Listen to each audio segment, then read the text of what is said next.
গভীর রাত। সারাদিনের হাঁটুভাঙা খাটুনির পর গভীর ঘুমে আচ্ছন্ন প্রবাসীরা।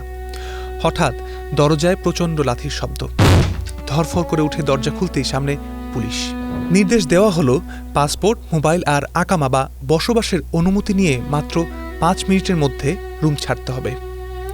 এরপরই পানি বিদ্যুৎ বিচ্ছিন্ন করে দেওয়া হলো। কুয়েতের আব্বাসিয়ায় 2 বছর ধরে থাকা রিয়াজুল ইসলামের সঙ্গে গত 15 জুলাই রাতে ঠিক এমনটাই ঘটেছে। রাত 3টায় বের করে দেওয়ার পর নিরুপায় হয়ে যারা ছাদে আশ্রয় নিয়েছিলেন, পুলিশ লাঠিচার্জ করে তাদেরও নামিয়ে দেয়। আরেক উচ্ছেদের শিকার আব্দুল কাইয়ুম। একই দিনে রাত 12টায় বিতাড়িত হয়ে টানা 3 দিন তিনি ঘুম ও গোসল ছাড়া রাস্তায় পড়ে আছেন। ক্ষোভের সঙ্গে বলেন, দূতাবাসের লোক এলেও এখানকার বাংলাদেশিদের কেউ দেখেনি। তাদের পক্ষ থেকে কোনো সহযোগিতা পাওয়া যায়নি। যাদের পরিশ্রমে দেশের অর্থনীতি টিকে আছে, সেই রেমিটেন্স যোদ্ধাদের দিন কাটছে এভাবেই মানবেতরভাবে খোলা আকাশের নিচে।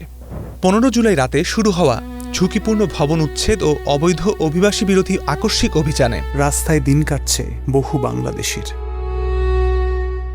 কুয়েতে বসবাসরত প্রায় 3.5 লাখ বাংলাদেশিদের মধ্যে শুধু হাসাবিয়া ও আব্বাসিয়াতেই থাকেন আনুমানিক 10,000-এরও বেশি প্রবাসী।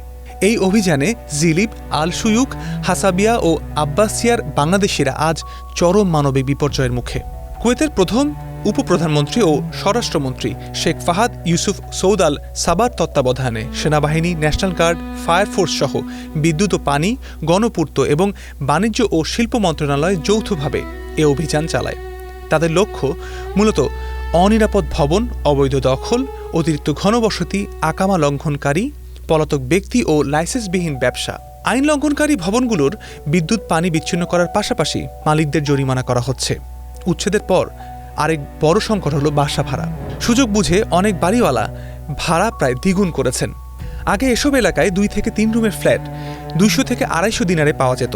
এখন তা বেড়ে 400 থেকে 500 দিনার হয়েছে, যা সাধারণ প্রবাসীদের সামর্থ্যের বাইরে। 16 জুলাই দূতাবাস বিজ্ঞপ্তিতে জানায়, বৈধতার প্রমাণ সাপেক্ষে উচ্ছেদের শিকার প্রবাসীদের একটি সরকারি স্কুলে অস্থায়ী আশ্রয়স্থলের ব্যবস্থা করেছে কুয়েত সরকার। কিন্তু শর্তের কড়াকড়িতে অনেকেই সেখানে যাননি। জানা গেছে মালিকরা নোটিশ গোপন করেছে, দূতাবাসও কিছু জানায়নি। এদিকে দূতাবাস শুধু আশ্রয়স্থলে গেলেও রাস্তায় থাকা মানুষদের খবর নিচ্ছে না। দূতাবাস সূত্রে দাবি, নোটিশ পুরনো হলেও ভাড়া হারানোর ভয়ে মালিকরা তা গোপন রাখে। তাছাড়া আশ্রয়স্থলের শর্ত হলো কাজে যাওয়া যাবে না, আর বেরোতে হলে বাইরে থাকার জায়গা আছে মর্মে মুচলেখা দিতে হবে। চাকরি হারানোর ভয়ে তাই অনেকেই যাননি। বিশাল সংখ্যক এই প্রবাসীদের জন্য ভবন ভাড়া করার সক্ষমতাও দূতাবাসের নেই। বাংলাদেশের 8ম বৃহত্তম রেমিটেন্স উৎস কুয়েত। বাংলাদেশ ব্যাংকের তথ্যানুযায়ী 2024 থেকে 25 অর্থ বছরে $163 কোটি এবং 2025 থেকে 26-এর 11 মাসেই সেখান থেকে $161 কোটি পাঠিয়েছেন প্রবাসীরা। অথচ ভয়াবহ এই সংকটের বিষয়ে অবগত নন প্রবাসী কল্যাণ প্রতিমন্ত্রী নুরুল হক নূর। তিনি বলেন, ঝুঁকিপূর্ণ ভবন নিষিদ্ধ করা তাদের রাষ্ট্রীয় সিদ্ধান্ত, যেমন আমাদের দেশেও সিলগালা করা হয়। বিস্তারিত জেনে ব্যবস্থা নেব, দূতাবাস সর্বোচ্চ সহায়তা করবে। আমলাতান্ত্রিক এই বিস্তারিত জানার আগেই কি দাবদাহে পুরো ছাই হয়ে যাবে না রেমিটেন্স যোদ্ধাদের স্বপ্নগুলো, নাকি উপযুক্ত পদক্ষেপ গ্রহণ করা হবে? এখন সেটি দেখার বিষয়।